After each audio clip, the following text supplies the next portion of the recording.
C language series లో ఈ రోజు డే 9. ఈ రోజు మనం while loop and do while loop గురించి నేర్చుకుందాం. సో ఫర్ లూప్ లో నిన్న మనం ఏం చేసినాం, 1 to 100 numbers printing using for loop అయితే నేర్చుకుందాం. సో సేమ్ కోడ్ ని వైల్ లూప్ లో ఎట్లా రాయాలో నేర్చుకుందాం ఇప్పుడు. సో వైల్ లూప్ యొక్క సింటాక్స్ ఏంటంటే, ఫర్ లూప్ లో మనం ఇనిషియలైజేషన్ అనేది ఫర్ కీవర్డ్ తర్వాత ఆ బ్రేసెస్ లో చేస్తాం. కానీ ఇక్కడ ఏంటంటే వైల్ కీవర్డ్ వాడే ముందే ఇనిషియలైజేషన్ చేసి వైల్ కీవర్డ్ వాడిన తర్వాత బ్రేసెస్ లో కండిషన్ ఇస్తాం. ఆ తర్వాత మన ఫ్లవర్ బ్రేసెస్ లో మనకు కావాల్సిన కోడ్ మొత్తం రాసి ఎండింగ్ లో మన అప్డేషన్ కండిషన్ ఇస్తాం. అంటే I++ కానీ I-, కానీ ఇట్లాంటి కండిషన్స్ ఇస్తాం. సో ఇది ఎట్లా ఎగ్జిక్యూట్ అవుతుంది అంటే, ఫస్ట్ నంబర్ ఈస్ = 1 ఉంది అవునా. ఇప్పుడు కండిషన్ అనేది చెక్ అవుతుంది. 1 is less than 100 కాబట్టి వైల్ లూప్ లోకి ఎంటర్ అయ్యి అక్కడ ప్రింట్ స్టేట్మెంట్ ఉంది కాబట్టి ప్రింట్ అవుతుంది. దెన్ అప్డేట్ అవుతుంది, నంబర్ ++ అవుతుంది. సో 1 అనేది 2 అవుతుంది.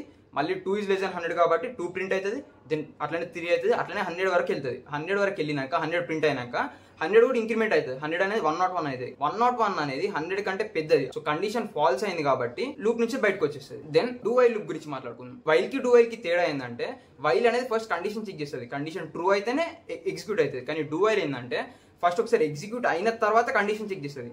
కండిషన్ ట్రూ అయితే నెక్స్ట్ ఇటరేషన్ కి వెళ్తుంది. కండిషన్ ఫాల్స్ అయితే అది అక్కడే అయిపోతుంది. సో ఇక్కడ మనం అర్థం చేసుకోవాల్సింది ఏంది, కండిషన్ ట్రూ అయినా ఫాల్స్ అయినా డూ వైల్ అనేది అట్లీస్ట్ 1 టైం ఎగ్జిక్యూట్ అవుతుంది.